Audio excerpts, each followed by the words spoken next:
The sun was still high when the black sedan curved into the long, winding driveway of the mansion. The polished gates had swung open earlier than expected, surprising even the guard who rarely saw his employer home before dusk. Inside the car, the millionaire loosened his tie, his mind already shifting from a day of tense negotiations and shallow handshakes to the quiet he expected at home. His estate was his fortress, a place of silence, symmetry, and control. The marble floors, the manicured lawns, the stillness in the air, everything about it reflected his wealth and order. But that afternoon, something broke the pattern. As the car rolled forward, his eyes caught a scene that stopped his heart mid-beat. Just a few yards ahead, right in the middle of his perfect driveway, a man knelt on the ground. He wasn't dressed like the visitors who usually came through the gates. His clothes were faded, work-worn, clinging with dust from a long day. The man was Daniel, the janitor the millionaire had hired for odd jobs, someone who usually stayed invisible, moving quietly, fixing what was broken, then fading into the background. But today, Daniel wasn't invisible. He wasn't even alone. Beside him was a girl, young, fragile, no older than her early 20s. She leaned heavily on a pair of crutches, her balance uncertain, her thin arms trembling as she tried to push herself upright. Her face, though marked with exhaustion, carried something else: resilience, the kind that doesn't come from comfort, but from years of fighting against odds stacked high. The millionaire's grip on his leather briefcase tightened until his knuckles whitened. His first instinct was confusion. What were they doing here on his steps in this sacred space he had built to keep the messiness of the world out? His second instinct was something he hadn't felt in years: unease. From the car window, he watched Daniel drop everything to steady the girl. She had stumbled, her crutch slipping on a wet patch left by the sprinklers. Without hesitation, Daniel pulled off his old jacket, spreading it across the ground so she wouldn't scrape her hands. His voice, soft and low, carried words the millionaire couldn't quite hear, but he didn't need to. The tone said everything. It was the tone of patience, of love, of a man who had carried the same weight for so long that it no longer bent him. It defined him. And then came the whisper. He caught it faintly through the open window as Daniel adjusted her crutches, lifting her with quiet care. "We don't give up," Daniel said gently. The girl, his daughter, the millionaire realized with a jolt, nodded, her eyes shining, with determination that seemed far bigger than her small, unsteady frame. The millionaire's chest tightened. He had walked into countless boardrooms, stared down rivals, and closed deals worth fortunes without blinking. Yet here, in front of his own mansion, he felt something shake loose inside him. This wasn't a transaction. It wasn't rehearsed. It was raw, human, and unpolished in a way money could never replicate. The driver glanced at him through the rearview mirror, unsure whether to continue forward. But the millionaire raised a hand, silently signaling him to stop. He couldn't look away. Every second unfolded like a scene he wasn't meant to witness, as though life had slipped past the gates and planted itself on his driveway. For years, he had believed wealth could insulate him from the storms of the world, yet in that moment he saw a storm and a strength far greater than anything his millions had ever taught him. A man who had little but gave everything, a daughter who could barely stand but radiated courage with every shaky breath. The millionaire's heart pounded in his chest, his mind struggling to reconcile the sight. This wasn't supposed to be here, not in his world of order and control, not at the doorstep of his carefully curated life. And yet it was. And it was about to change everything. The mansion was silent that evening, but not the kind of silence the millionaire had grown used to. Usually, it was a silence that soothed him, a silence that came from perfection. No misplaced objects, no interruptions, no voices echoing through its endless halls. But tonight that silence felt heavy, pressing against him with questions he couldn't push away. He walked past the gleaming marble foyer, his shoes clicking against the polished surface, but every sound reminded him of Daniel's worn-out boots, scuffing against the driveway. He passed a mirror framed in gold, catching his own reflection. The crisp suit, the flawless tie, the face of control. Yet, what stared back at him didn't feel whole. For the first time in years, he didn't recognize himself. He set his briefcase on the mahogany table by the staircase, but his mind wasn't on the papers inside. He poured himself a glass of wine, swirling it like he always did, waiting for the calm to come. Instead, he saw Daniel's hands in his mind. Rough, cracked, carrying the weight of work that never seemed to end. He remembered how Daniel had laid that jacket on the ground for his daughter like it was the most natural thing in the world. He took a sip, but the wine felt tasteless. The millionaire moved through the rooms, each one filled with expensive art and designer furniture. Yet, the spaces seemed emptier than they had before. He thought of Emily, her trembling arms, her unsteady balance, her brave smile when Daniel whispered, "We don't give up." She was just a young woman with crutches, reading second-hand books and dreaming of a future that life had tried to keep from her. And yet she had more courage in her step than he had in all his fortune. Why did it bother him so much? Why did that moment cling to him like a shadow?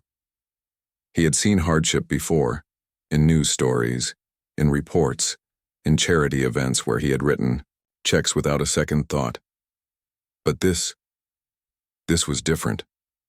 This had happened on his driveway, in front of his gates, under the roof of his empire. It wasn't something he could switch off or scroll past, it was inescapable. He loosened his tie and sat in the vast dining room where a table built for 20 stood empty. A single place was set, as it always was. The silverware gleamed, the crystal sparkled. The meal prepared by his chef waited untouched. He imagined Daniel and Emily eating together that same night, probably with nothing more than reheated leftovers. Yet he knew their table would feel fuller than his own. The fork slipped from his hand, the clang echoing in the hollow room. He leaned back in his chair, staring at the chandelier above him, its crystals shimmering under perfect lighting. But the image that kept intruding was Emily's face, determined, fragile, and full of something he couldn't name. It struck him harder than any negotiation, harder than any loss or gain on a stock report. He realized with a chill that he was jealous, not of poverty, not of hardship, but of the bond between a father and daughter who had so little and yet seemed to have everything he didn't. The night dragged on, and though he tried to bury himself in documents and screens, the sight returned, again and again. Daniel kneeling, Emily rising, the whisper, "We don't give up." The millionaire pressed his palms against his eyes, his chest heavy with an ache he hadn't felt in decades. Somewhere in that ache was the truth he didn't want to face, that all his wealth, all his achievements, had never given him what that janitor had in that single moment on the driveway. And as the clock struck midnight, the millionaire knew one thing with absolute certainty: this was only the beginning. Daniel's mornings began long before the sun. By the time most of the city was still tangled in dreams, he was already awake, quietly pulling on the same worn jacket, its elbows faded, and its seams stitched over more than once. He would sit at the edge of the small couch he used as a bed, careful not to wake Emily, who slept in the only bedroom of their modest apartment. For years, his life had followed this rhythm: quiet sacrifices, invisible battles, a man who gave more than he ever received. The world knew him as a janitor, someone who swept, cleaned, fixed, but the truth was far more complicated. Daniel was a man carrying the weight of loss and love in equal measure. His wife, Anna, had been his anchor. She was soft-spoken, yet fierce when it came to Emily. When illness claimed her years ago, Daniel had been left to raise their daughter alone. Emily had been only 10 at the time, still learning to manage the crutches that had become extensions of her arms. He remembered Anna whispering to him in her final days, "Promise me she'll never feel like a burden. Promise me you'll fight for her smile." Daniel kept that promise, though it cost him everything. He worked odd jobs, construction by day, cleaning by night, patching walls and unclogging drains for people who barely noticed his face. Some nights he skipped dinner, leaving the last portion of food for Emily. Other nights he came home too tired to move, but he would still sit by her bedside, listening as she read stories aloud from books borrowed at the library. Her voice, fragile yet filled with imagination, became his greatest reward. Yet life was unrelenting. Bills stacked like enemies at the door. Rent notices came with red stamps. Medical expenses for Emily's therapy felt like mountains he could never climb. But he climbed anyway, one aching step at a time. There were days his body screamed for rest, but he pressed on, telling himself that every dollar earned was a brick laid in the fragile foundation of her future. Despite it all, Daniel never let bitterness take root. He laughed when Emily laughed. He clapped when she managed an extra step. He wiped her tears when she fell and whispered the same words every time. "We don't give up." It wasn't just encouragement for her, it was survival for him. Emily, now 23, had grown into a young woman with eyes that carried both light and shadows. Her condition made walking painful and balance difficult, but she never let it define her. She was stubborn in the best way, insisting on going outside, insisting on learning, insisting on dreaming. She told her father once, "I don't want to just live, Dad. I want to matter. I want to inspire others who feel small." Those words had been etched into Daniel's heart. It was why he let her tag along when he worked, even when it worried him. She hated being left behind. She hated feeling like she was fragile glass that needed to be hidden away. And he understood, because beneath her delicate frame was the same fire Anna once carried. That afternoon at the mansion had been one of those days. He hadn't planned for her to stumble, hadn't planned for his jacket to become her shield. But that was the truth of their life. Moments of pain that required love to cover them, moments of struggle that demanded courage to rise again. To Daniel, it was routine. To the millionaire watching, it had been a revelation. As Daniel tucked Emily into bed that night after another long day, she looked at him with a tired but hopeful smile. "One day, Dad, people will see us differently. They won't just see a janitor and a girl with crutches. They'll see what we really are." Daniel brushed her hair back, his voice steady though his chest ached. "What's that?" She answered without hesitation. "Fighters." And Daniel, though weary to his bones, believed her. Because if there was one thing he knew for certain, it was this: love had made them unbreakable, even when the world tried to bend them. The morning sun slipped through the blinds of their small apartment, brushing against Emily's face as she sat at the kitchen table with a second-hand book balanced carefully in her lap. Her crutches leaned against the wall beside her, always close, always ready, though they were both a burden and a lifeline. The book was worn, its pages yellowed, but her eyes danced across every line as though she held a treasure. Stories were her escape, her wings. They lifted her out of the tiny apartment, beyond the limits of her crutches, into worlds where she wasn't defined by what she couldn't do, but by the strength of her imagination. Emily had always loved stories. As a little girl, her mother used to read to her. And after Anna's passing, Emily clung to books as though they were the last pieces of her mother left behind. Now, as a young woman, she wasn't just content to read. She wanted to write. She wanted to take the pain, the resilience, and the quiet victories of people like her and turn them into something that would matter to the world. But she never told anyone except her father. Daniel knew, of course. He'd seen her scribbling in old notebooks, heard her whispering lines to herself when she thought he was asleep. And though his heart swelled with pride, he never pushed her.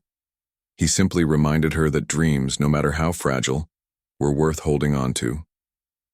On one particular afternoon, while Daniel worked polishing the marble floor of the mansion's grand hallway, Emily sat quietly nearby, her crutches propped against the wall, her book open. The millionaire had just returned earlier than usual again. His shoes echoed against the floor as he entered, but this time he didn't pass by. He paused, noticing her. For a moment, Emily lowered her gaze, shy.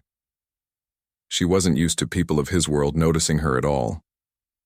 But the millionaire's voice, softer than his usual clipped tones, broke the silence. "What are you reading?" Her eyes lifted, hesitant. A collection of short stories, she said, her voice quiet but steady. It's old, but I like it. The words make me feel like I'm not just here but everywhere. Something in the way she said it tugged at him. He stepped closer, curiosity pulling him in. And you? You like stories?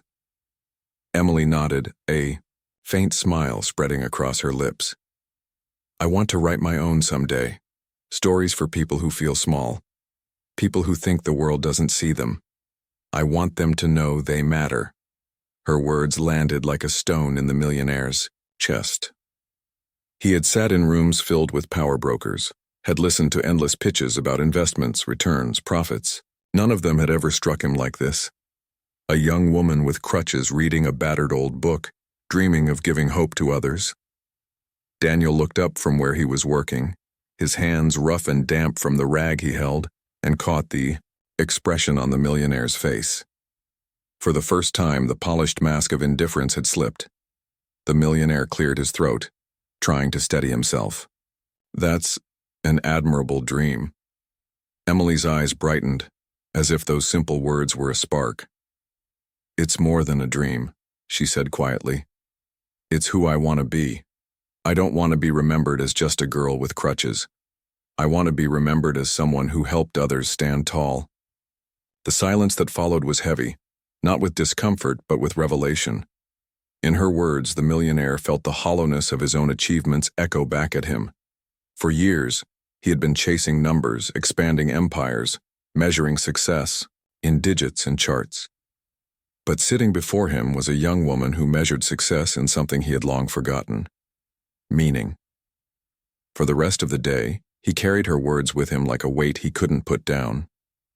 Even as he walked through his mansion's endless halls, even as he looked at his art and his wealth, he couldn't shake the thought. A janitor's daughter with so little carried a vision far richer than all he owned. That night, when he sat, alone at his long table with food he couldn't taste, he heard her voice again. I want people to know they matter.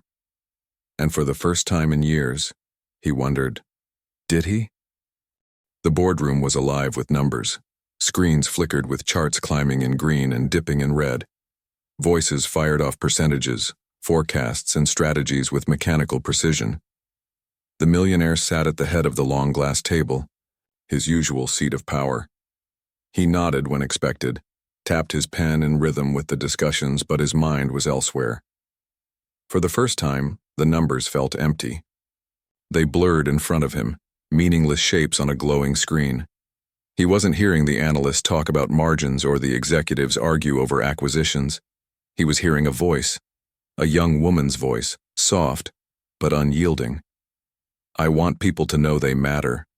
The words wouldn't leave him.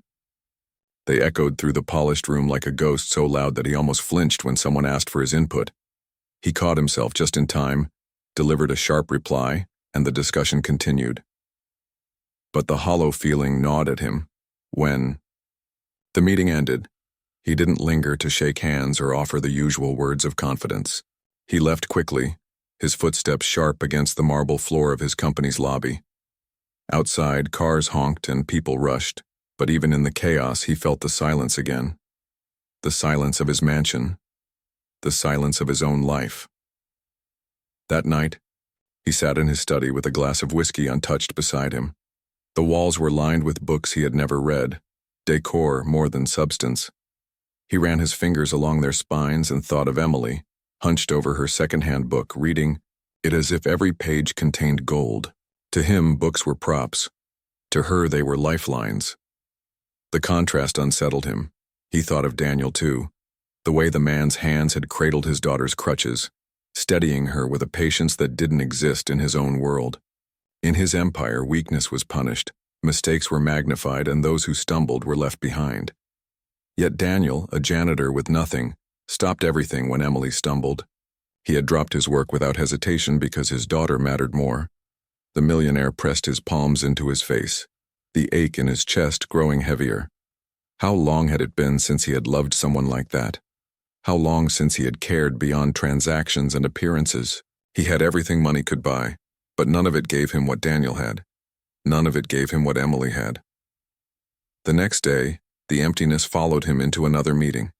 His assistant outlined a new partnership, one that could add millions to his fortune. But when she paused and asked if he wanted to review the proposal, he barely heard her. His eyes had drifted to the janitors polishing the floor outside the glass wall of the conference room.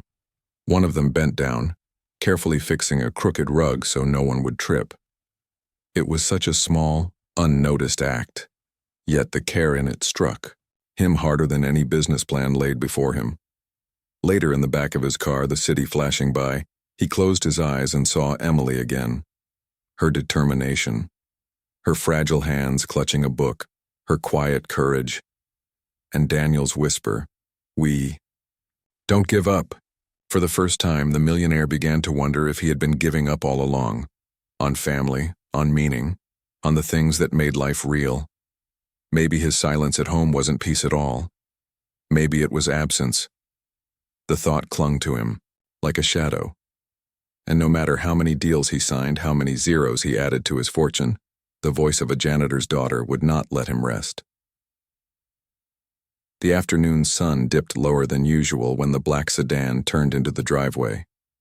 The millionaire hadn't planned to come home early again, but something inside him, an ache he couldn't quite name, pulled him back to the mansion.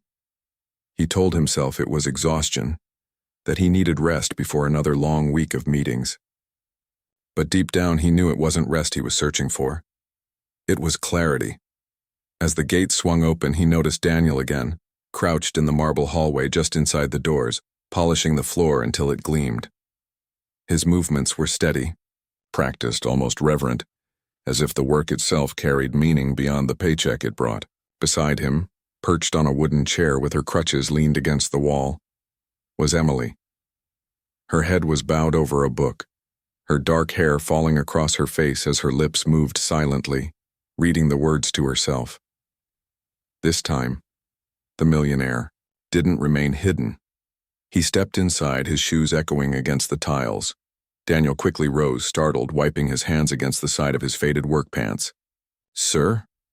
I didn't know you'd be back so soon," he said respectfully, though his eyes flicked nervously toward Emily as if hoping she hadn't done something wrong. The millionaire raised a hand slightly, dismissing the apology. His gaze shifted to Emily, who looked up at him shyly. Her eyes were wide, cautious but not afraid. She held the book close to her chest like a shield. "What are you reading?" he asked, his voice softer than usual, stripped of its usual clipped authority. Emily blinked at him, surprised he'd spoken to her at all. "It's just a collection of stories," she said quietly. She hesitated, then added, "It's old. Secondhand? But the words make me feel like I'm somewhere else, like I'm not limited." Something stirred inside him. He stepped closer, his tall shadow falling across her chair. "Do you like stories that much?" Her lips curved into a timid smile and her voice grew steadier. "I love them. I want to write my own one day. Stories about people like me, people who feel invisible or overlooked or too small for the world. I want to remind them they matter." The words hit him like a weight pressing deep into his chest. They were simple, but they pierced through the walls he had built around himself. For years he had defined worth in numbers and deals and victories. Yet here was a young woman, fragile in body but fierce in spirit, who wanted nothing more than to give people hope. Daniel watched in silence, his eyes guarded, but his pride for his daughter was unmistakable. The millionaire glanced at him, then back to Emily. "That's an admirable dream," he said slowly, as if testing the weight of the words. Emily's smile widened just a little, and in that moment, the room felt different. It wasn't just a mansion filled with polished marble and chandeliers. It was suddenly warmer, alive with something money could never buy. The millionaire felt his throat tighten. He cleared it quickly, turning away before anyone could see the emotion flicker across his face. But the echo of her voice followed him down the hall. "I want to remind them they matter." Later that night, as he sat alone at his endless dining table, he pushed the untouched plate of food away. For the first time, he realized the truth. He had been building an empire of silence, while a janitor and his disabled daughter, with nothing, had built a world overflowing with meaning, and that realization scared him more than any loss he had ever faced. That night stretched endlessly, the silence of the mansion heavier than it had ever been. The millionaire sat in his leather chair, staring at the walls covered with priceless art, each frame gleaming under the soft glow of recessed lighting. For years this silence had been his comfort. It had meant success, control, order. But now it pressed against him like a weight he couldn't lift. The laughter of children didn't echo through these halls. The sound of conversation never lingered at the dining table. There was only stillness, polished, curated, empty. He poured himself a glass of wine, but it did nothing to soften the knot in his chest. He thought of Emily's words again. I want to remind them they matter. The simplicity of it shook him. In boardrooms, people talked about influence, strategy, leverage. But here was a girl with worn crutches and second-hand books, dreaming not of power but of giving others a reason to feel seen. Her dream made his empire feel fragile, hollow, like glass that looked flawless but could shatter at the smallest crack. The following morning, he drove into the city for another round of meetings. Yet even as executives presented charts and numbers, he found his gaze wandering. Their voices sounded mechanical, rehearsed, lacking life. He stared at his reflection in the polished table, wondering when he had last spoken with genuine conviction rather than calculated authority. He wondered if anyone in that room truly mattered to him, or if he mattered to anyone beyond the balance sheets. Later that week, he returned home late in the evening. As he stepped into the foyer, his footsteps echoed back at him, bouncing against marble floors and high ceilings. He paused, listening. There was no warmth, no voice waiting for him, no sound of life beyond the hum of the central air. He realized with a shiver that this wasn't silence, it was absence. He wandered into the dining room where a meal had been prepared by his chef, laid out with the usual precision: steak, roasted vegetables, wine poured into crystal. Yet when he sat down, the food seemed lifeless. He remembered the small, modest apartment he had glimpsed once when Daniel had dropped a forgotten toolbox in his car. The walls had been plain, the furniture old, but on the table had sat a bowl of soup and two cracked bowls placed side by side. Daniel and Emily's home might have been small, but it had something his mansion lacked: togetherness. That night he didn't eat. He walked through room after room, lights glowing, spaces decorated by designers who had cost him fortunes, and still none of it filled the hollowness. He stopped at the library, pulling a book off the shelf. He opened it and realized the spine had never even been cracked. The pages smelled untouched. He set it down and thought of Emily, reading her worn books as if they contained entire worlds. As the clock neared midnight, he sat in the dark, staring at the chandelier above him, its crystals sparkling coldly. He whispered under his breath, almost admitting it to himself for the first time, "I've built a palace of emptiness." The words chilled him, because deep down he knew they were true. And in that moment he also knew that Daniel and Emily, the janitor and his daughter, had something he desperately needed but had no idea how to find: a life that meant something. Next morning, the millionaire woke earlier than usual. The ache in his chest hadn't faded. It had deepened, pressing into him like a reminder he couldn't ignore. As he stood by the tall windows of his study, looking out at the flawless garden below, the thought repeated itself: I have everything, and yet I have nothing. By noon, he had made a decision. Quietly, without announcement, he began making calls. He contacted a doctor he trusted, one who specialized in orthopedic care, and arranged for a full evaluation for Emily. He spoke to his head of operations and offered Daniel a permanent role on the estate, not as a temporary janitor for odd jobs, but as full-time staff with steady pay, healthcare benefits, and security for the future. These were things Daniel had earned 10 times over, yet had never been offered. When the arrangements were complete, the millionaire leaned back in his chair, but there was no sense of victory, no satisfaction. Instead, there was tension. A question he hadn't yet answered. How would Daniel take it? Later that week, he returned home early once again. He found Daniel trimming the hedges near the garden, sweat clinging to his brow, his hands rough with calluses. Emily sat nearby, her crutches leaning against the bench, her book open as she scribbled notes in the margins. She looked up and smiled politely when the millionaire walked past, but Daniel stiffened, lowering his gaze. "Daniel," the millionaire began, his tone firm but not cold, "I've arranged something for your daughter. Medical care, proper care, the best there is." Daniel froze, his pruning shears hanging in midair. Slowly he turned, his expression guarded. "With all due respect, sir," he said, his voice low. "We don't need charity. I can take care of my daughter." The millionaire's jaw tightened. He hadn't expected gratitude, but he hadn't expected the quiet fire in Daniel's voice either. "This isn't charity," he said carefully. "It's recognition. You've worked harder than most men I've ever met. You've given your daughter more love than most millionaires give their children. Let me do this, not as your employer, but as someone who sees what you've sacrificed." Daniel shook his head, his pride holding firm. "You don't understand. People like me, we're used to being pitied. Handouts don't last. They make you feel smaller, weaker. I don't want Emily to think she needs saving. She already knows what it means to fight. That's our strength." The millionaire studied him, surprised by the weight in his words. Pride wasn't arrogance. It was dignity. It was the last shield Daniel had left in a world that had taken so much from him. Before the tension could thicken further, Emily looked up from her bench. Her voice was soft but steady. "Dad," she said gently, "maybe letting someone help isn't weakness. Maybe it's another kind of strength. You've carried everything alone for so long. Maybe it's okay to let someone carry a little bit with you."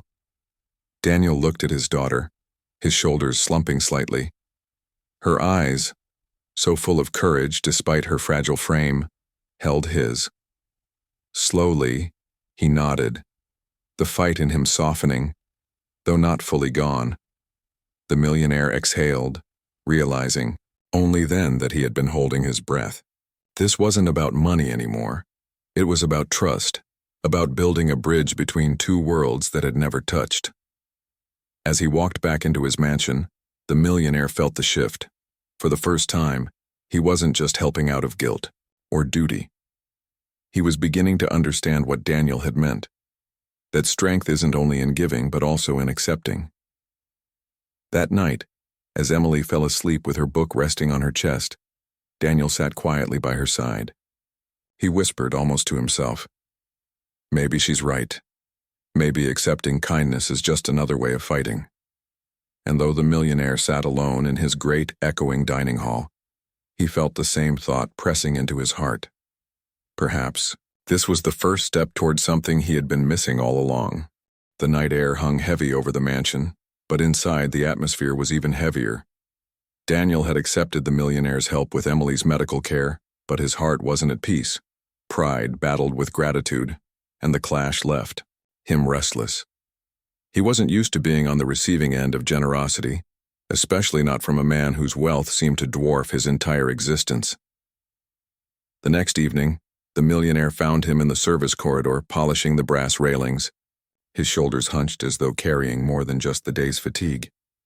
For a moment, the millionaire simply watched him. There was something about the way Daniel worked, not out of obligation but out of devotion, that unsettled him. It reminded him of how disconnected he had become from the simplest things in life. "Daniel," he said finally, his voice echoing, slightly against the marble walls. Daniel looked up, his rag still in hand, his eyes tired but alert, met the millionaire's. "I want to be clear about something," the millionaire continued. "What I'm doing for Emily, it isn't charity. I don't see you as less than me." Daniel's jaw tightened. He sat, the rag down slowly, his voice steady but firm. "With respect, sir, you say that now. But men like me, we spend our whole lives invisible. People walk past us, use what we fix, and never once think about the hands behind it. We matter only when something breaks, and when we're noticed at all, it's usually because someone pities us." The millionaire flinched inwardly, though he kept his face composed. Daniel's words were sharper than any business rival's insult because they carried truth. He had been guilty of the same blindness. For years he had eaten at tables cleaned by men like Daniel, walked floors they had polished, enjoyed gardens they had tended, yet never once had he considered their stories. "You think I don't know what it feels like?" Daniel pressed, his voice low but burning. "To work yourself into the ground and still feel like it's never enough? To walk into a room and know everyone's already decided who you are before you've spoken a word?" He glanced toward the floor, his voice breaking slightly. "Emily sees me as her hero, but the world sees me as just a janitor." The millionaire swallowed hard. For the first time in years, he felt shame cut deep. He had been that world, cold, dismissive, blind. And beneath the shame, another truth surfaced. His wealth had not freed him from invisibility either. He was respected, feared, envied, but not loved. When the lights dimmed and the boardrooms emptied, he too was alone. "I'm guilty," the millionaire admitted softly. The confession surprised even him. His voice was quieter than he intended, more human than he was comfortable with. "I've lived a life where numbers meant more than people. I built walls so high I forgot how to see the one standing right in front of me." Daniel stared at him, his rough hands tightening around the rag. For a moment, silence stretched between them. It wasn't the silence of wealth or distance, it was the silence of two men standing at the edge of truth, realizing how different and yet how similar their wounds were. "Emily," Daniel said finally, his voice softening. "She dreams of a world where people are seen for who they are, not for what they have. That's what I've tried to teach her. That even if the world dismisses us, our love gives us worth. But when she looks at men like you, powerful, untouchable, I don't want her to think she'll always be on the outside looking in." The millionaire's throat tightened. He thought of Emily's brave smile, of her words about reminding others they mattered, and for the first time he realized her dream wasn't just hers. It was a mirror, reflecting the hollowness he had carried all along. He stepped closer, his voice steady but weighted with sincerity. "She's not on the outside, Daniel, neither are you. Maybe I've lived my life wrong, but I don't want to keep doing that. If you'll let me, I want to be part of that fight. Not above you, beside you." Daniel studied him for a long moment, searching his face for a trace of insincerity. But what he saw wasn't pity. It was a man confronting his own emptiness. Slowly, Daniel exhaled, his shoulders lowering as if some of the weight had lifted. Perhaps for the first time, they weren't just a millionaire and a janitor.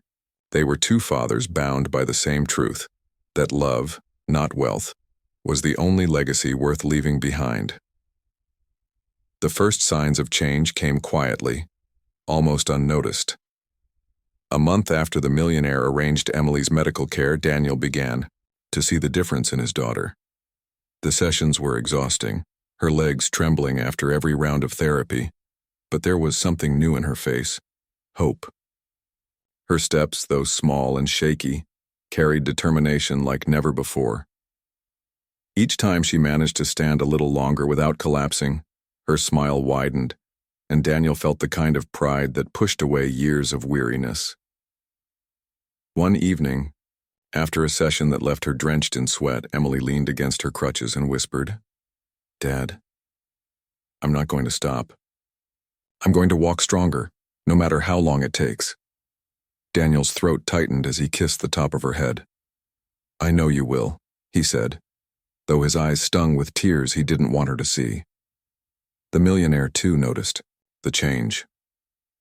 He found himself coming home earlier more often, not for the silence of his mansion, but for the sound of Emily's laughter echoing faintly from the service corridors or the garden. Sometimes, when he walked past the library, he would hear her reading aloud from her books, her voice carrying a confidence that seemed to grow each day. At first, he lingered only in the shadows, listening, but gradually he began stepping inside, asking her what she was reading, even sitting for a moment as she explained the stories that lit up her imagination. It was new to him, listening without rushing, being present without controlling. And strangely, He found it more fulfilling than any boardroom conquest. Even Daniel noticed the shift. At first he kept his guard up, always suspicious of the millionaire's motives. But over time, he saw small gestures that told him this wasn't pity. The millionaire no longer barked orders at the staff. He thanked them. When a gardener dropped a tool, the millionaire bent down to pick it up before anyone else could. He even insisted on sitting once with the workers in the service wing for lunch, eating the same simple meal they had instead of retreating to his lavish dining table.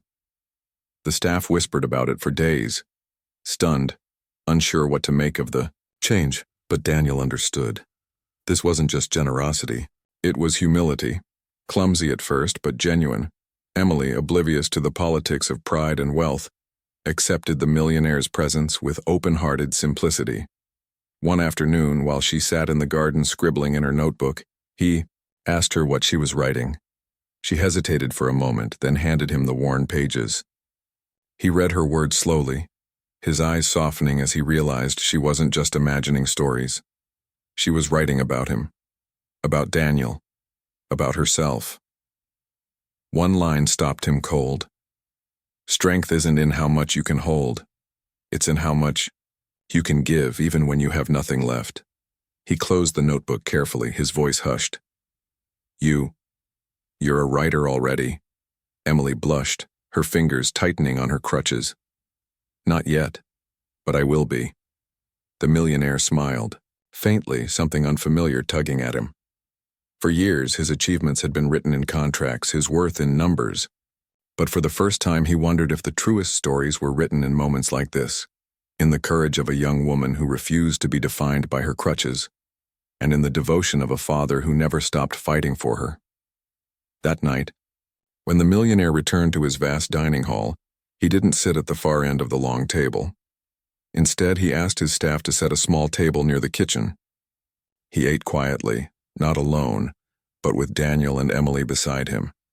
It wasn't planned, it wasn't polished, but it felt real. For the first time in years, he wasn't dining in silence. He was dining in company, and the sound of Emily's laughter, bright and unrestrained, filled the emptiness of the mansion better than any chandelier ever could. The night was cool, the kind of night where the air carried a stillness that made every sound sharper. In the garden behind the mansion, Emily gripped her crutches tightly. The stone path stretched before her, uneven but inviting. She had been practicing for weeks, each step a battle between pain and determination, each stumble a reminder of how fragile her body was, but also how strong her spirit had become. Daniel stood close, his hands hovering just in case she faltered, while the millionaire lingered a few steps back, watching in silence. He had never seen such courage up close. The boardrooms had their battles, but they were fought with numbers and words. Here, a young woman was fighting gravity itself, and winning. Emily shifted her weight, her arms trembling as she steadied herself.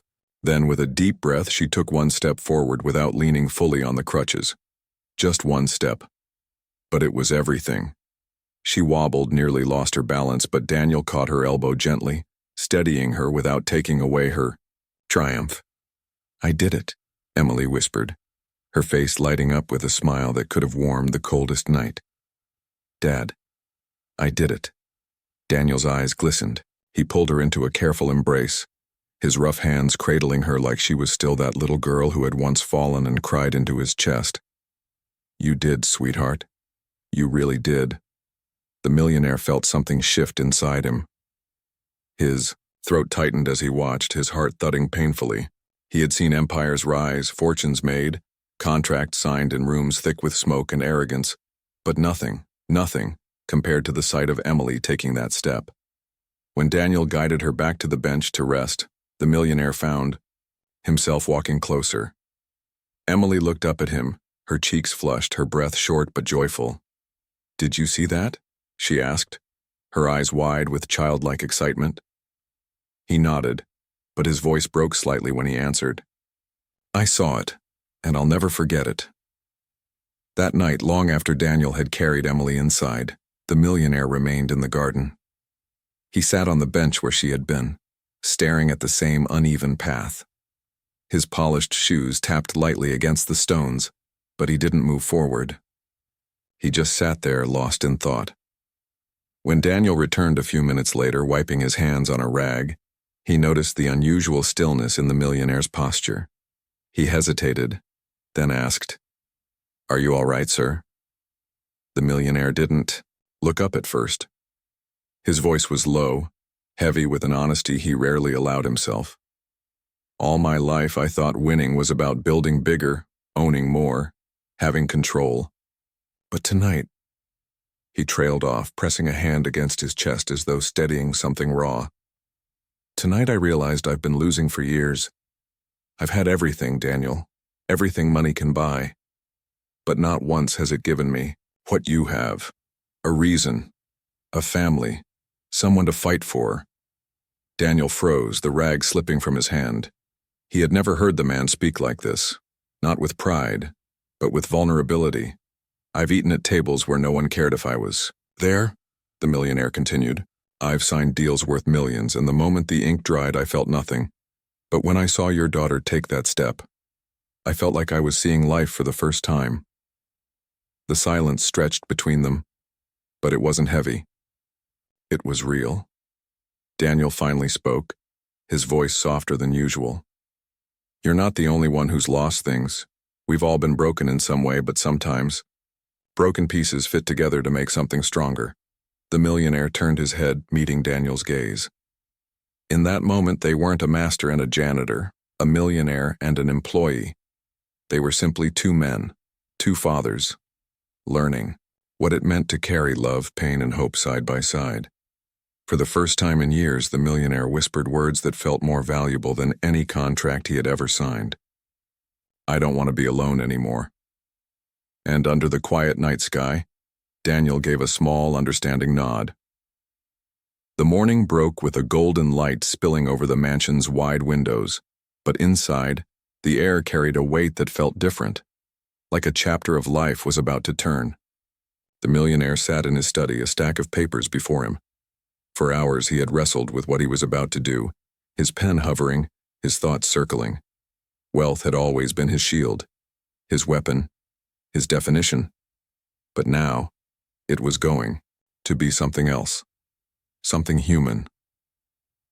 Daniel arrived that afternoon, his tool bag slung over his shoulder, expecting another ordinary day of work.